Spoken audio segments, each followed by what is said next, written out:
that will come, it flicks its tongue and eats that fly. But a lizard by nature is a hunter. It moves. And so you go to the corner of the State House in Pretoria or wherever the president stays. You go to the corner of the house there, you'll see a lizard crawling by. Because they're able to move everywhere. They are not settlers like frogs. They are looking for opportunities. They are thinking, where next can I get my meal? And they keep on moving, looking at new territories. And God has not called us to be frogs. God has called us to be lizards who are out looking for opportunities rather than settlers who are contented with where we are at. Can you shout amen?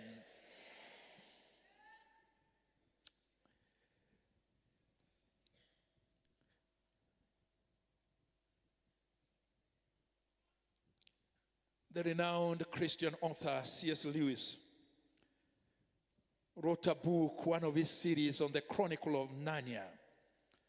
The title of the book was The Horse and His Boy, which was a very odd title because normally you would write a title, The Boy and His Horse. But here was a case where it was not the boy who was leading the horse. It was the horse who was leading the boy. It was the horse who was giving directions. It was the horse who knew the safe paths to follow.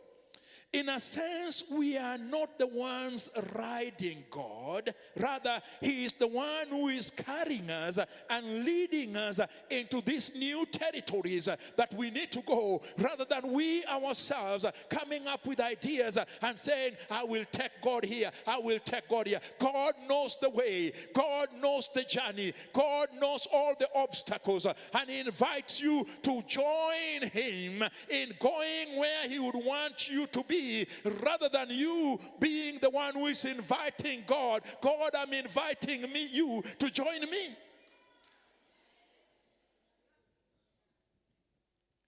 Instead, it is God who is inviting you into that family, into that home where there is chaos. God is inviting you to bring a change. It is God who is inviting you into that office where there are problems. It is God inviting you into that business. It is God inviting you into that arena. It's God inviting you into that corporate company. It's God inviting you, come with me, accompany me into this office so that you would bring a change. Because God knows He wants you to be there to take that new territory for Him.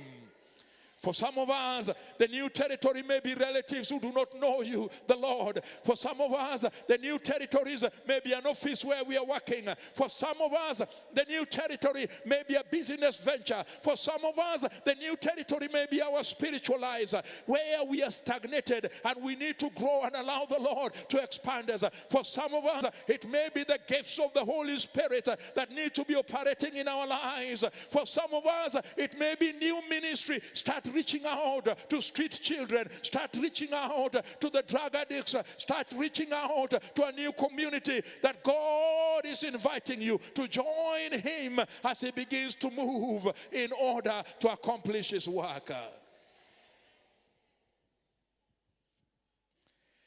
The saddest thing is for a man or a woman to reach the end of their lives and then they discover they had only utilized 10% of their potential. Because 90% was lying untapped and underutilized. So what then do we need to do? Number one, discern the status. Verse 1 to 5 tells us about that. Discern the status. This is a farewell message Moses is giving to the children of Israel as they are camped on the east side of the Jordan, ready to enter the promised land. Older people reminisce, and they reminisce by thinking through, what is God holding in the future for me? The words are spoken to Israel One generation had completely been lost in the wilderness, and now their children and past their children's children are the ones listening to this old man as he recalls their wilderness journey.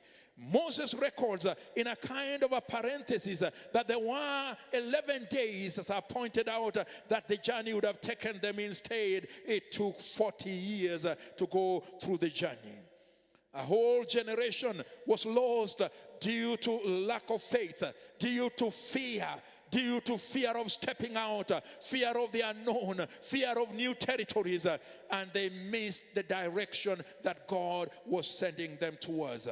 This sort of activity requires that one does not confuse motion for movement, flapping of the wings for flying, or paddling of waters for swimming. For indeed, they had motions, but it was not movement. Indeed, they were flapping their wings, but they were not flying. Indeed, they were paddling the water, but they were not swimming. This requires that one be able to understand, for you to make a movement, you need to connect with God and allow God to lead you in the direction that He would want you to go. There's probably, and there probably will be, many of us who will have tears when we see clearly and understand the magnitude of the opportunities that we missed. And the church has missed great opportunities. I'll give you an example. Our neighbors in Kenya is Somalia. And many years ago, the country was open. Many years ago, missionaries came, they started some work. They began seeing people getting converted. Do you know what brought down the work? They insist, the Somalis basically live on camels. The camel is everything. You drink the camel, you eat camel meal. The camel is everything. And these missionaries, basing their ideas on Old Testament, said, no, camel is a dirty animal. You can't be eating camel. You can't be drinking the milk of camels. So missionaries, the Somalis say, how will we survive? Then this is not a religion for us. That was a missed opportunity. And many, many times, a number of us come to points where we have missed opportunities. Missed opportunity to start a business. Missed opportunity to bring a change in a home and a family. Missed opportunity to bring salvation somewhere. Missed opportunity to share with someone with Christ. You only begin thinking, oh, if I only shared, now he's dead.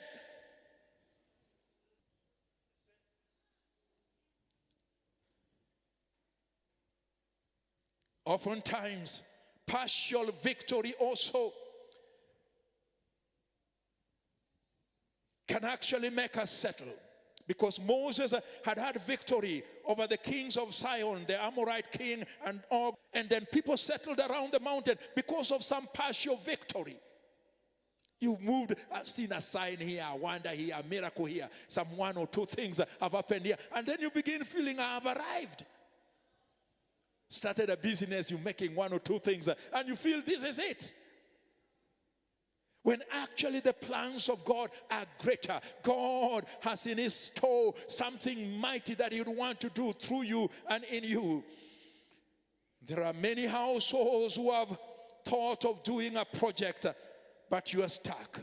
Many who have intended to purchase a plot of land, but you are stuck. Some who have intended to be involved in ministry, but you are stuck. This stuckness sometimes comes as a result of contentment with the little that we have.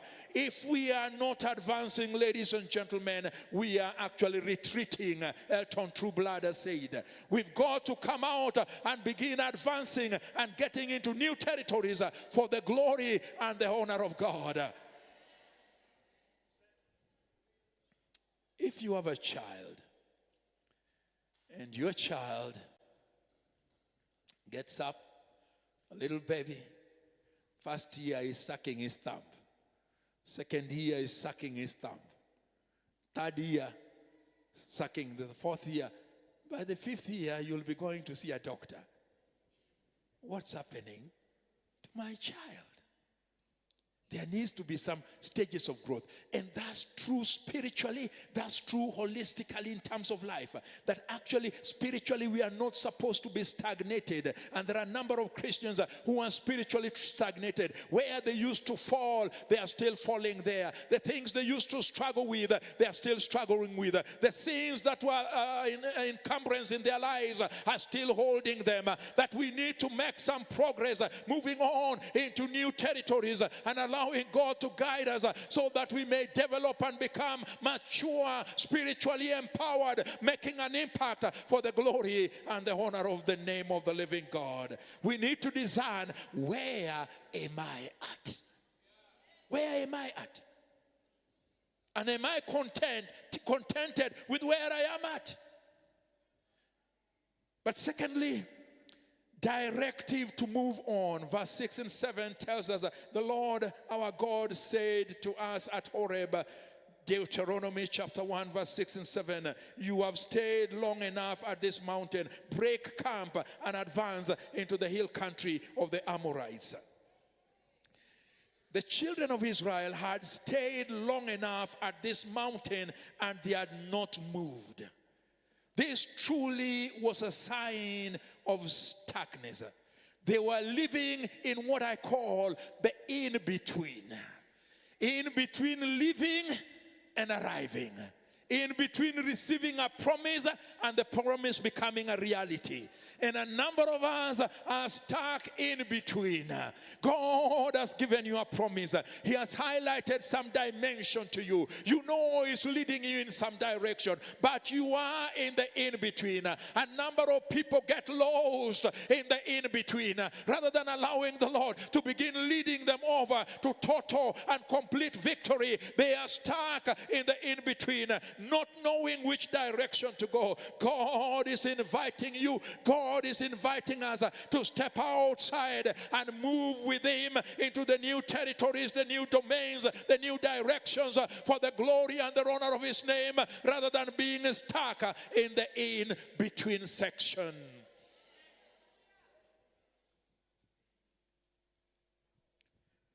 It's Martin Luther who wrote about the Babylonian captivity of the church. A period of time when the church was being strangulated by system, held by system. People were not free because they were being strangulated. And some of us need to break out from certain strangulating systems. Even thought patterns which are holding us, attitudes which are holding us back and hindering us from moving into the domain and the direction that God would want us to move. We need to trust the Lord that we will not miss our opportunity. There is a danger of settling. There is a danger of coming to a false finish line. We cannot afford to settle. We cannot come to a false finish line. We are not a group of people who have been called to settle. We are a group of people who have been called to press on, to move on, to keep on going, to rise up and advance rather than settling where we are at. If you are come to a false finish line, you are missing the opportunities that God is raising you up to experience, opportunities that will make a great impact for the glory and the honor of the name of the living God. At that time, the Lord was guiding them with the Shekinah glory, the cloud that will be moving. The Lord was guiding them with a pillar of fire. And when the cloud moved in the middle of the day, it does not matter whether you had washed you and hung them on, you would pick up the wet clothes and put them together. Say, God is on the move. I'm not going to stay anymore here. I'm moving into the new territories because God is on the move. If it was 3 a.m. in the morning, 3 o'clock at night, if the cloud or pillar of fire began to move, you picked up your children, you packed your luggage, you tied your tent, you said, I am going to the new territory, because if you remain there, you are on your own. If you remain, you are on your own. You've got to move with God where He's moving, because to step out in faith when we have become aware of that move of God. How often we hold back when the promises are gleaming like neon lights all over us, putting signs for us. Keep on going. This is the way. Move on. To any courageous young man who would hold the tail of one of the 3 fighter bulls that he would release. So a young man volunteered, I'm going to marry your daughter, this rich rancher. And the first fighter bull was released. And it was fierce and hoarse and breathing steam. And the young man coiled back and said, there are 2 still left. I'll wait for them. The second one was released. Not as fierce as the first one, but certainly very wild and fierce. He said, there is still one more chance. I will wait for the last one. The third one was released. The young man said, this is my chance. And he dived for the tail, only to discover it had no tail. His opportunity had gone. His chance had gone. And life sometimes is like that. Brings opportunities which pass us by. Because we are not courageous enough to step out thinking we may not be able to make it, even when we are sure God is speaking to us and giving us directives. We hold back, we flinch, we fear.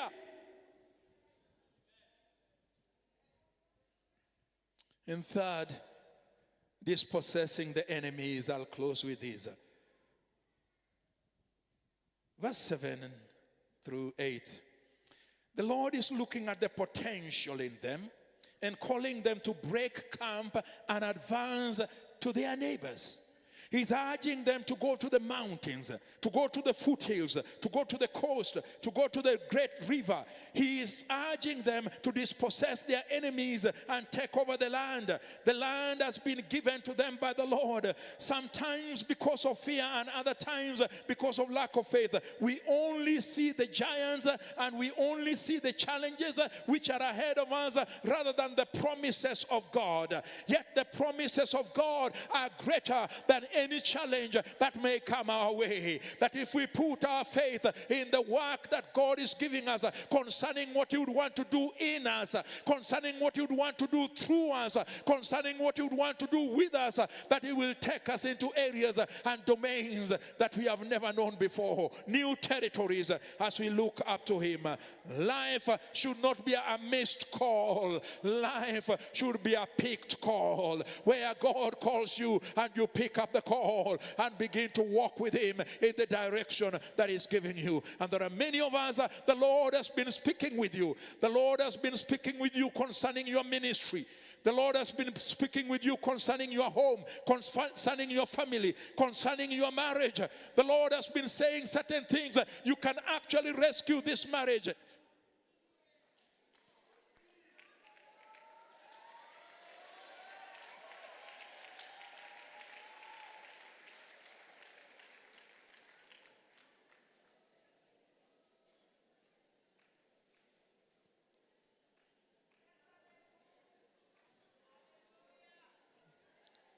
We'll be